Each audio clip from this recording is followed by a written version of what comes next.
Hello everyone. आज का topic है इन्वर्स ऑफ मैट्रिक्स। किसी मैट्रिक्स का इन्वर्स कैसे निकालते हैं। अगर हम लोग को कोई एक मैट्रिक्स दी गई है और इसका इन्वर्स फाइंड आउट करना है तो उसको कैसे फाइंड आउट करते हैं।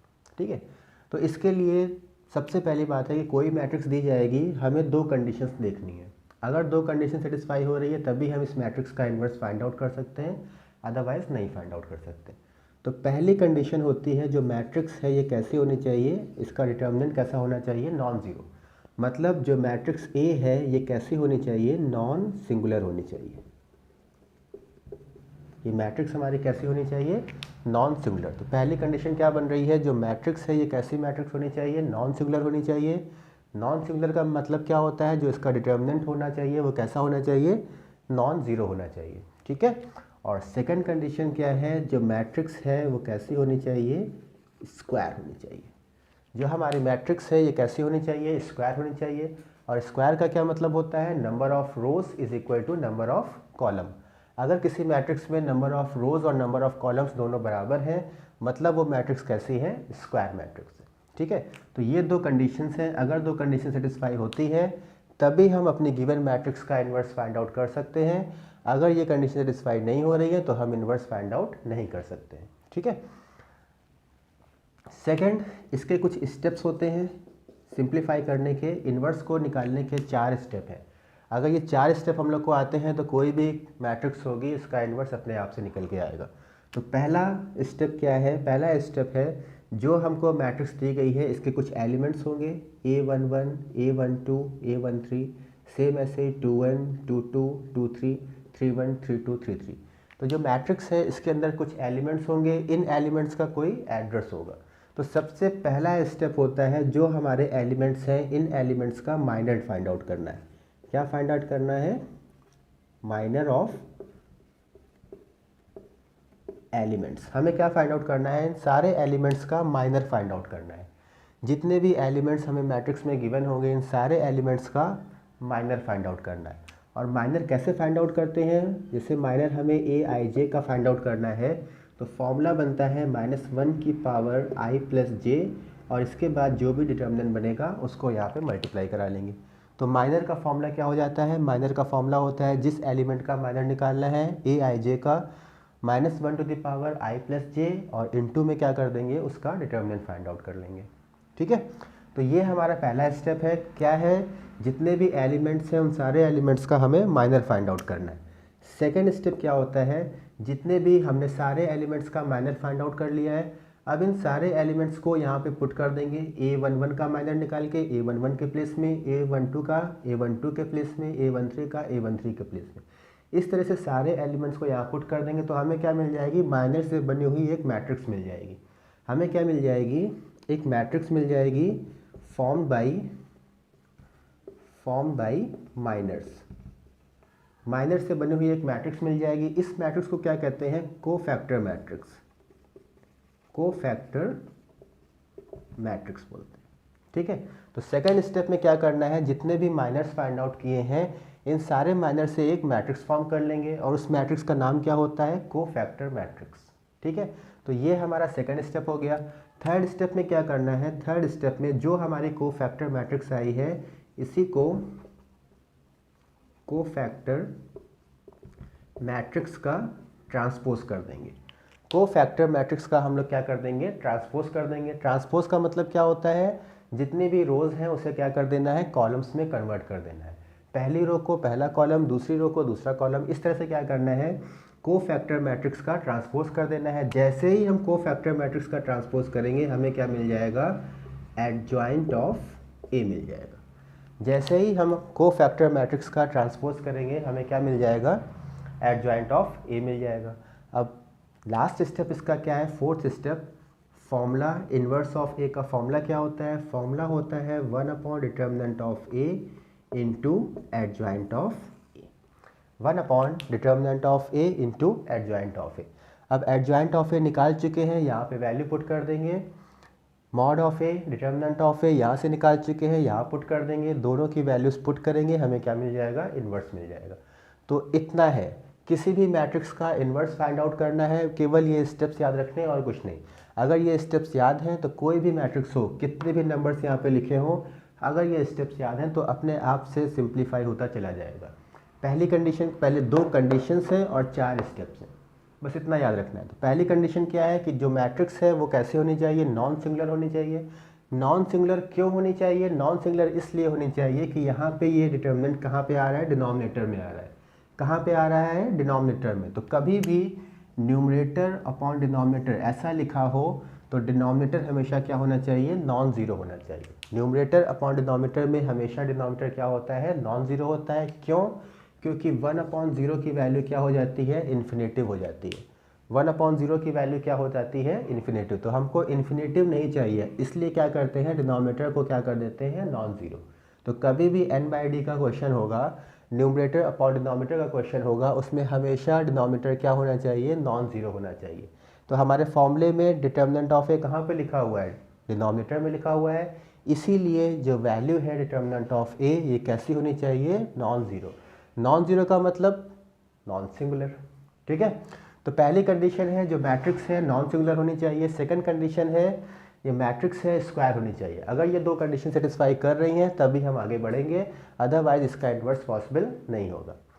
इसके बाद 4 स्टेप्स हैं। पहला स्टेप क्या है, पहला स्टेप है जितने भी एलिमेंट्स दिए गए हैं इन सारे एलिमेंट्स का हमें माइनर फाइंड आउट करना है। माइनर कैसे फॉर्म करते हैं, इस फॉर्मूला दिया गया है। कैसे फाइंड आउट करेंगे, अगर aij का माइनर फाइंड आउट करना है तो -1/i+j और फिर इसके बाद इसका डिटर्मिनेंट। इस तरह से करके सारे एलिमेंट्स का हम माइनर फाइंड आउट कर लेंगे। सेकंड स्टेप क्या है, जितने भी माइनर्स आए हुए हैं इनसे एक मैट्रिक्स फॉर्म कर लेंगे। जो मैट्रिक्स फॉर्म होके आएगी उसको क्या बोलते हैं, कोफैक्टर मैट्रिक्स बोलते हैं। उसे क्या बोलते हैं, कोफैक्टर मैट्रिक्स बोलते हैं, ठीक है। थर्ड स्टेप में क्या हो जाएगा, जो कोफैक्टर मैट्रिक्स आई हुई है इसका ट्रांसपोज कर देंगे। और ट्रांसपोज का मतलब क्या होता है, जो रो है उसे कॉलम में कन्वर्ट कर देना। जितनी भी रोज़ हैं उसे क्या कर देंगे, कॉलम्स में कन्वर्ट कर देंगे, हमें ट्रांसपोज मैट्रिक्स मिल जाएगा। और जैसे ही इसका ट्रांसपोज करेंगे इस मैट्रिक्स का नाम क्या हो जाता है, एडजॉइंट ऑफ ए हो जाता है, ठीक है। एडजॉइंट ऑफ ए हो जाता है। अब एडजॉइंट ऑफ ए की वैल्यू और डिटर्मिनेंट ऑफ ए की वैल्यू, दोनों की वैल्यूज पुट कर देंगे, हमें हमारा इन्वर्स फाइंड आउट कर लेंगे, ठीक है। तो ये स्टेप्स हैं, इसको याद रखना है, 2 कंडीशंस और 4 स्टेप्स, ठीक है। ये क्वेश्चन देख लेते हैं। जैसे कोई मैट्रिक्स दी गई है, मैट्रिक्स ए 1 1 0 2 1 1 0 1 2, ठीक है। अब ये कोई मैट्रिक्स है, हमें क्या करना है, इसका इन्वर्स फाइंड आउट करना है, इसका इन्वर्स फाइंड आउट करना है। तो सबसे पहले क्या करना है, 2 कंडीशंस हैं, उसको सेटिस्फाई हो रही हैं कि नहीं, इसको देख लेते हैं। तो पहली कंडीशन है number of rose number of columns दोनों बराबर है, 3 क्रॉस 3, मतलब ये कैसी मैट्रिक्स है, स्क्वायर मैट्रिक्स। तो एक कंडीशन सेटिस्फाई हो गई, स्क्वायर मैट्रिक्स है ये। सेकंड कंडीशन क्या है, सेकंड कंडीशन इसका डिटर्मिनेंट। डिटर्मिनेंट कैसे निकालते हैं, प्लस माइनस प्लस, पहला टर्म प्लस, दूसरा माइनस, फिर प्लस। तो कैसे निकालना है इसका डिटर्मिनेंट, डिटर्मिनेंट ऑफ 1 1 0 2 1 1 0 1 2, पहला प्लस फिर माइनस और फिर प्लस। सबसे पहले पहला एलिमेंट लिखेंगे 1 ब्रैकेट, 1 वाली रो और 1 वाला कॉलम छोड़ दिया, जितना एलिमेंट बच गया उसका क्रॉस मल्टीप्लाई करा लेंगे। 1 और 2 का मल्टीप्लाई 2, 1 और 1 का मल्टीप्लाई 1, ठीक है। सेम ऐसे ही सेकंड में क्या है, -1 लिख लिया, इसकी रो और कॉलम छोड़ के 2 और 2 का मल्टीप्लाई 4, 1 और 0 का मल्टीप्लाई 0। इसके बाद +0 लिखा हुआ है, 0 लिख देंगे, ब्रैकेट में कुछ भी लिखा हो 0 के साथ मल्टीप्लाई होकर क्या आ जाएगा, 0 आ जाएगा, ठीक है। तो उसको सिंप्लीफाई करने की ज़रूरत है नहीं, क्लियर। अब क्या करते हैं, इसको सिंप्लीफाई करते हैं। 2 - 1 हो गया 1, 1 और 1 का मल्टीप्लाई कितना हो गया, 1 हो गया, 1 और 1 का मल्टीप्लाई 2 - 1 हो गया 1, 1 और 1 का मल्टीप्लाई 1। सेम ऐसे ही 4 - 0 कितना हो गया 4, और 4 और -1 का मल्टीप्लाई कितना हो गया, -4। अब 1 इसका तो हमारा डिटर्मिनेंट का आंसर कितना आ जाएगा, determinant of A is equal to -3, मतलब ये हमारा कैसा आ रहा है, नॉन ज़ीरो आ रहा है। डिटर्मिनेंट ऑफ ए कैसा आ रहा है, नॉन ज़ीरो, मतलब सेकंड कंडीशन भी क्या हो रही है, फुलफिल हो रही है। Determinant non zero, matrix square, मतलब इस मैट्रिक्स का इन्वर्स निकालना पॉसिबल है, ठीक है। तो इसको अलग से लिख लेंगे, डिटर्मिनेंट ऑफ ए हमारा क्या आ चुका है, -3 आ चुका है, ठीक है। अब इसके बाद स्टेप्स पे चलते हैं। हमारे पास 4 स्टेप्स हैं, ठीक है। तो पहला स्टेप क्या था, जितने भी एलिमेंट्स हैं इन सारे एलिमेंट्स का क्या करना है, माइनर फाइंड आउट करना है। जितने भी एलिमेंट्स हैं सबका माइनर फाइंड आउट करना है। तो माइनर ऑफ A11 का मतलब पहली रो का पहला कॉलम। तो A11 क्या हो जाएगा, -1 की पावर 1 + 1 मतलब 2। इसकी रो छोड़ दी, इसका कॉलम छोड़ दिया, जितने एलिमेंट्स बच गए उसका क्रॉस मल्टीप्लाई। तो 1 × 2 का मल्टीप्लाई कितना हो गया, 2 हो गया, और 1 × 1 का मल्टीप्लाई कितना हो गया, 1 हो गया। ठीक, इतना हो गया। अब इसको सिंप्लीफाई कर लेंगे। 2 - 1 1, 1 का मल्टीप्लाई 1 के साथ 1, ठीक है। सेम ऐसे ही माइनर ऑफ A12 निकालेंगे तो -1 की पावर कितनी हो जाएगी, 3 हो जाएगी। इसके बाद इसका डिटर्मिनेंट बना लेंगे। A12 मतलब सेकेंड एलिमेंट, इसकी रो छोड़ दिया, इसका कॉलम छोड़ दिया। 2 × 2 कितना हो गया, 4 हो गया, और 0 × 1 कितना हो गया, 0 हो गया। तो 4 और माइनस का साइन यहाँ पे आ जाएगा, तो यहाँ पे हमें क्या मिल गया, -4 मिल गया। ठीक है, यहाँ पे हमें क्या मिल रहा है, -4 मिल रहा है। सेम ऐसे ही A13 के लिए आ जाएंगे। A13 तो -1 की पावर कितना हो गया, 1 + 3 मतलब 4। इसके बाद यहाँ डिटर्मिनेंट बना लेंगे। डिटर्मिनेंट बनाने के बाद 13 मतलब 0, ठीक है। इसकी रो छोड़ दिया, इसका कॉलम छोड़ दिया। 2 × 1 कितना हो गया, 2 हो गया, और माइनस लगा के 0 हो गया। तो यहाँ पे 2 है, यहाँ पे 1 है, कितना हो जाएगा, 2 हो जाएगा, ठीक है, 2। क्लियर है बात। 2 - 0 2, और -1 की पावर 4 कितना हो गया, +1। तो +1 × 2 कितना हो गया, +2 हो गया। सेम ऐसे ही 21 के लिए आ जाएंगे हम लोग। माइनर ऑफ A21, तो माइनर ऑफ A21 क्या हो गया, -1 की पावर 2 + 1 मतलब 3। 2 + 1 के बाद इसकी रो छोड़ दी, कॉलम छोड़ दिया। 1 और 2 का मल्टीप्लाई 2, 1 और 0 का मल्टीप्लाई, ठीक है, 1 और 2 का मल्टीप्लाई कितना हो गया, 2 हो गया। 1 और 0 का मल्टीप्लाई कितना हो गया, 0 हो गया, ठीक है। सिंप्लीफाई करेंगे, ये माइनस का साइन है, ये प्लस का साइन है, हमें आंसर में क्या मिल जाएगा, -2 मिल जाएगा। आंसर में क्या मिल जाएगा, -2 मिल जाएगा। सेम ऐसे ही A22 के लिए आ जाएंगे। तो -1 की पावर 2 + 2 4। इसके बाद डिटर्मिनेंट बनाएंगे। 22 के लिए इसकी रो छोड़ी, कॉलम छोड़ा। 1 × 2 कितना हो गया, 2 हो गया, और 0 × 0 कितना हो गया, 0 हो गया। 0 × 0 इसकी रो छोड़ना है, कॉलम छोड़ना है। 1 और 2, 0 और 0। तो यहाँ पे 2 है, यहाँ पे प्लस का 4 है, कितना मिल जाएगा, 2। -1 की पावर 4 कितना हो गया, +1, और 2 2। सेम ऐसे ही आ जाएंगे A23 पे। तो -1 की पावर 2 + 3, 2 + 3 का मतलब 5। 2 3 मतलब ये वाला टर्म, इसकी रो छोड़ दिया, इसका कॉलम छोड़ दिया। 1 × 1 कितना मिल गया, 1 मिल गया, माइनस लगा के 1 × 0 कितना हो गया, 0। -1 की पावर 5 क्या हो गया, -1, -1 × 1 कितना मिलेगा हमको, 1 मिलेगा, ठीक है। सेम ऐसे ही हम लोग करेंगे A31 के लिए, 32 के लिए, और 33 के लिए। तो A31 0 वाला एलिमेंट, इसकी रो छोड़ना है और कॉलम छोड़ना है। 1 × 1 का मल्टीप्लाई, -1 की पावर 3 + 1 मतलब 4। इसकी रो छोड़ी, कॉलम छोड़ा। 1 × 1 कितना हो गया, 1। 1 × 0 कितना हो गया, 0। ये +1 हो गया, ये +1 है, 1 और 1 का मल्टीप्लाई 1। ऐसे ही 32 के लिए आ जाएंगे। तो -1 की पावर 3 + 2 मतलब 5। डिटर्मिनेंट बनाएंगे, रो छोड़ी, कॉलम छोड़ा। इसकी रो छोड़ी, इसका कॉलम छोड़ा। 1 × 1 का मतलब 1, और 0 × 2 का मतलब 0। ये माइनस का है, ये प्लस का है, हमारा आंसर क्या हो जाएगा, -1। ऐसे 33 के लिए आ जाएंगे। इसकी रो छोड़नी, इसका कॉलम छोड़ना। 1 × 1 -1 की पावर 3 + 3 6। 1 × 1 कितना हो गया, 1 हो गया, माइनस लगा के 2 × 1 कितना हो गया, 2 हो गया। तो ये हो गया -1, ये है +1, हमारा आंसर कितना आ जाएगा, -1 आ जाएगा, ठीक है। तो यहाँ से क्या किया हमने, सारे एलिमेंट्स का माइनर निकाल लिया। 1 1 का, 1 2 का, 1 3 का, 2 1 2 2 2 3 3 1 3 2 3 3, सारे एलिमेंट्स का माइनर निकाल लिया है। अब अगर सारे एलिमेंट्स का माइनर निकाल लिया है तो इसके बाद क्या करेंगे, सेकंड स्टेप में आ जाएंगे। सेकंड स्टेप क्या है, सेकंड स्टेप है हमें क्या करना है, सारे माइनर से बनी हुई एक मैट्रिक्स फॉर्म करनी है। तो जो मैट्रिक्स बनती है उसे क्या कहते हैं, कोफैक्टर मैट्रिक्स, ठीक है। इसे क्या बोलते हैं, कोफैक्टर मैट्रिक्स बोलते हैं। तो कोफैक्टर मैट्रिक्स हमें क्या मिल जाएगी, A11 के प्लेस पे A11 पुट कर दिया, A12 के प्लेस पे A12 की वैल्यू पुट कर दी, A13 के प्लेस पे A13, ऐसे ही 21 के प्लेस पे 21 की वैल्यू, 22 के प्लेस पे 22 की वैल्यू, 23 के प्लेस पे 23 की वैल्यू, 31 के प्लेस पे 31 की वैल्यू, 32 के प्लेस पे 32 और 33 के प्लेस पे 33 की वैल्यू। ठीक है, ये सारी वैल्यूज पुट कर दें कोफैक्टर मैट्रिक्स। अब इसके बाद थर्ड स्टेप क्या था, इस कोफैक्टर मैट्रिक्स का हमें क्या करना था, ट्रांसपोज करना था। तो जैसे ही ट्रांसपोज करेंगे हमें क्या मिल जाएगा, इसका एडजॉइंट मिल जाएगा, इसका एडजॉइंट मिल जाएगा। तो ट्रांसपोज का मतलब पहली रो को पहला कॉलम, तो पहला कॉलम क्या हो गया 1 - 4 2, ठीक है 1 - 4 2। सेकेंड रो क्या है -2 2 -1, और थर्ड रो क्या है 1 -1 -1। तो ये हमें क्या मिल गया है, इसका एडजॉइंट ऑफ ए मिल गया।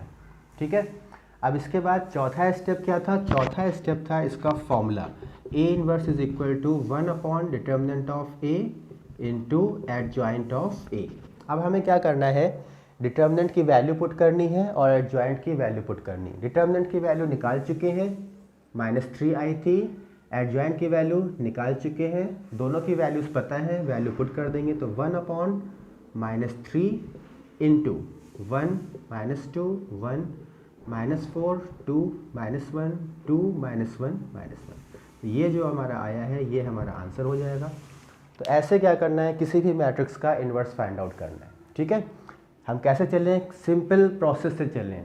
जितने भी हमारे 4 स्टेप से केवल चारों स्टेप को फॉलो किया है और जो मैट्रिक्स थी इसका इन्वर्स फाइंड आउट किया है। ठीक है, तो एक बार फिर से देख लेते हैं। जो भी मैट्रिक्स दी जाएगी सबसे पहले हमें क्या करना है, ये मैट्रिक्स हमारी स्क्वायर होनी चाहिए। नंबर 2, इसका जो डिटर्मिनेंट है ये नॉन ज़ीरो होना चाहिए। ये हमारी 2 कंडीशंस हैं। तो मैट्रिक्स हमारी स्क्वायर होनी चाहिए और जो इसका डिटर्मिनेंट है ये कैसा होना चाहिए, नॉन ज़ीरो। मतलब ये कैसी मैट्रिक्स होनी चाहिए, सिंगुलर मैट्रिक्स होनी चाहिए। ठीक है, अगर ये 2 कंडीशन सेटिस्फाई करती है फिर हम क्या पे आ जाएंगे, इसके प्रोसेस में आ जाएंगे। पहला स्टेप क्या हो, 4 स्टेप का क्वेश्चन है ये, इन्वर्स निकालना मतलब 4 स्टेप का क्वेश्चन। तो 4 स्टेप में पहला स्टेप क्या है, हमें इसके माइनर्स फाइंड आउट करने हैं। जितने भी एलिमेंट्स दिए गए हैं, जितने भी एलिमेंट्स हैं 1 1 1 2 1 3 2 1 2 2 2 3 3 1 3 2 3 3, जितने भी एलिमेंट्स हैं इन सारे एलिमेंट्स का हमें माइनर फाइंड आउट करना है। ये हमारा पहला स्टेप हो गया। सेकंड स्टेप है हमें कोफैक्टर मैट्रिक्स बनानी है। कोफैक्टर मैट्रिक्स बनानी है तो कोफैक्टर मैट्रिक्स कैसे बनती है, इन माइनर से बनी हुई मैट्रिक्स को हम क्या बोलते हैं, कोफैक्टर मैट्रिक्स बोलते हैं। माइनर से बनी हुई मैट्रिक्स को क्या बोलते हैं, कोफैक्टर मैट्रिक्स। तो दूसरा स्टेप हो गया कोफैक्टर मैट्रिक्स। थर्ड स्टेप क्या है, इसी मैट्रिक्स का हम ट्रांसपोज कर देंगे, इसी कोफैक्टर मैट्रिक्स का ट्रांसपोज कर देंगे और जैसे ही ट्रांसपोज करेंगे हमें क्या मिल जाएगा, एडजॉइंट मिल जाएगा, ADJ ऑफ A मिल जाएगा, एडजॉइंट ऑफ मैट्रिक्स A मिल जाएगा। इसके बाद लास्ट स्टेप है इसका फॉर्मूला। फॉर्मूला क्या है, एडजॉइंट ऑफ A अपॉन में उसका डिटर्मिनेंट। तो एडजॉइंट ऑफ A कर दिया, इसका डिटर्मिनेंट कर दिया। डिटर्मिनेंट की वैल्यू हम लोग निकाल चुके हैं -3 I3 और एडजॉइंट की वैल्यू यहाँ से निकाल चुके हैं। दोनों की वैल्यू को फॉर्मूले में पुट कर देंगे, जैसे ही पुट करेंगे हमें क्या मिल जाएगा, इसका इन्वर्स मिल जाएगा। ठीक है, तो होप समझ में आया होगा। इसकी प्रैक्टिस करेंगे, नेक्स्ट वीडियो में इसके एप्लीकेशंस को देखेंगे। ठीक है, नेक्स्ट वीडियो में हम देखेंगे कि अगर हमको कोई इक्वेशंस मिलती हैं तो उसको मैट्रिक्स मेथड से कैसे सिंप्लीफाई करते हैं। जैसे अगर हमें इक्वेशन मिल गई 2x + 3y + 3z = 1, x + y + z = 0, x + 2y + z = -1। इस तरह की कोई इक्वेशन मिल गई और हमसे बोला जाएगा कि सिंप्लीफाई करके इसकी x y z की वैल्यू फाइंड आउट करो। तो बाय मैट्रिक्स मेथड कैसे सिंप्लीफाई करते हैं इसको नेक्स्ट वीडियो में देखेंगे, क्योंकि इसको सिंप्लीफाई करने के लिए हमें इन्वर्स की ज़रूरत पड़ेगी, इसलिए इन्वर्स की प्रैक्टिस करेंगे और नेक्स्ट वीडियो में इसको कैसे सिंप्लीफाई करते हैं इसको देखेंगे हम लोग। क्लियर है, चलिए, थैंक यू।